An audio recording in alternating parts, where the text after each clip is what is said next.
Mom, I really want to welcome you to this service for Mom. We brothers, granddaughter Tina, Uncle Lester, Aunt Betty, Aunt Rose, and Uncle Werner are pleased that you are here today. Mom is the seventh child of Wayne and Julie Palmer, but the first girl. 2 sisters and a brother were to follow in the family. Out of 10, we have Uncle Lester. I'd like you to give Uncle Lester a hand.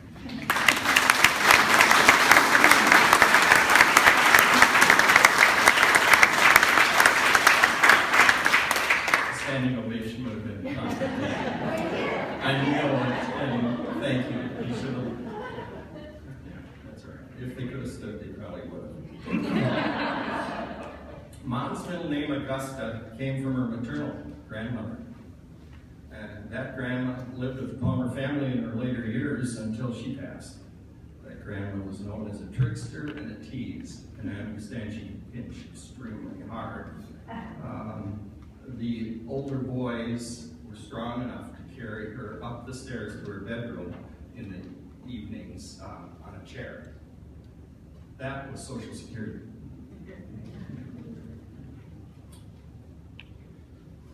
Mom was called Daisy by her siblings. I heard that a lot. I never heard how she got the name. But I have a guess. After those first 6 little rascals, and if you've seen them over there, those are not Hollywood pictures. Those are real pictures at the farm on Whalen Road of those older 6 boys. And if you don't see the little rascals in them, you have not looked. So, when Mom came along, it must have been really nice to have a welcome flower in the family. A girl. When Mom married Dad, she was Dorothy. She was Dot. She was Dot. And in Dublair, she was known as Dot. That was the nickname that she used all the time. She was a wonderful lady. All the Palmer children were born just east of Verona on the north side of Whalen Road, within a mile of the Little Stone Schoolhouse there on the corner of Old PB and Whalen.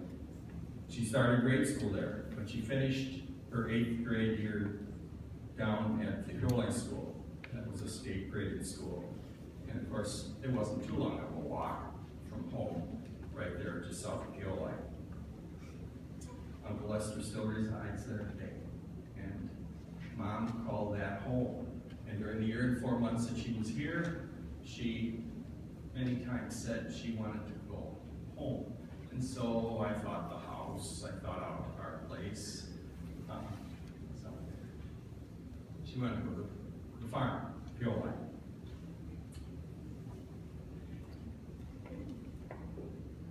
Mom graduated then from Belleville High School.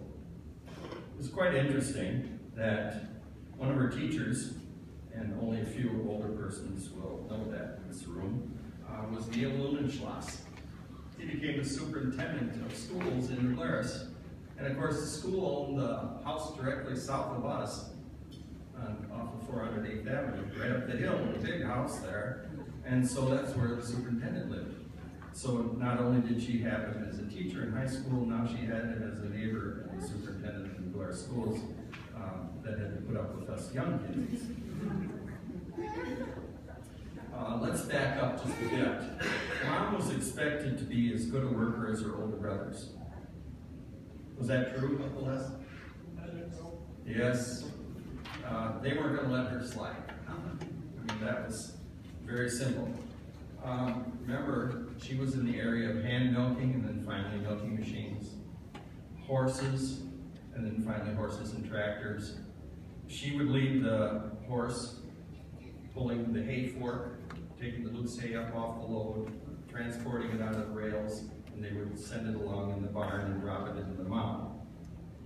Sometimes she didn't hear them bell her when to stop or something like that, and I think at times she dropped the strap and went to the house.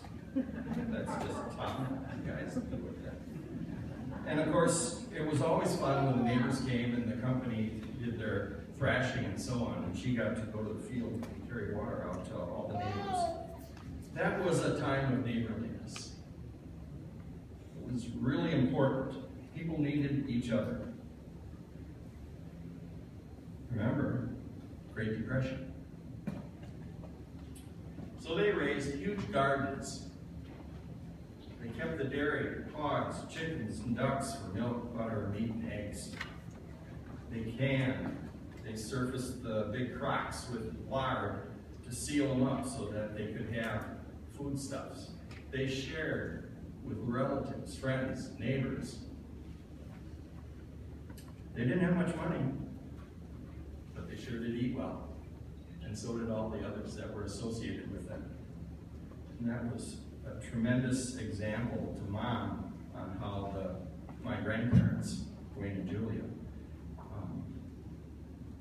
decided to take care of those who were in need around them. Now, there is a story that Uncle Lester would not verify, but Grandpa and Grandma, and then this is how come he can't verify it. He was the youngest. They took him along and they were away for the day. Now, they not only had these other critters on the place, they did have horses to do the work, and they had a pony. And as I understand it, the older siblings decided this pony needed an adventure. That meant into the house and up the stairs in the second story. I understand they succeeded. I don't know if Grandpa and Grandma ever found out. I'm sorry you weren't there to know. But it proves something. They knew they couldn't trust their youngest with the rest of them.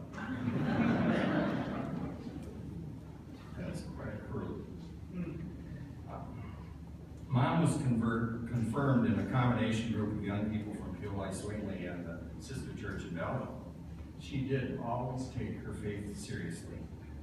She trusted the Lord each and every day. She knew He carried her through each day, even through the difficult ones, and there were those. She was a very private person.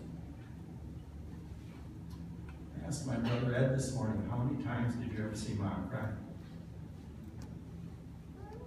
Once. I know at most 5. One hand. But she was private. But she wasn't stoic. She had a heart that was so big and so unselfish that she included everybody. When relationships broke, it hurt her. She preferred unity. And she never abandoned someone that when a relationship broke up. She kept them in her heart. And that is quite an example in this day and age when we see some of the other things that are going on.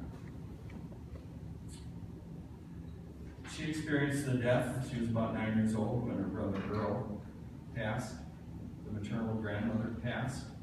And then the only child of her brother Elmer and Melinda died really young. I think all these experiences tenderized her in those young years. She counted a privilege to have every day. Fast forward to Mom's graduation at Belleville. You saw the picture here. Well, then she needed work. She came to Nibbler's. She worked at what was then Leanhart's, which is the Nibbler's Hotel today. And she met this handsome guy, my dad.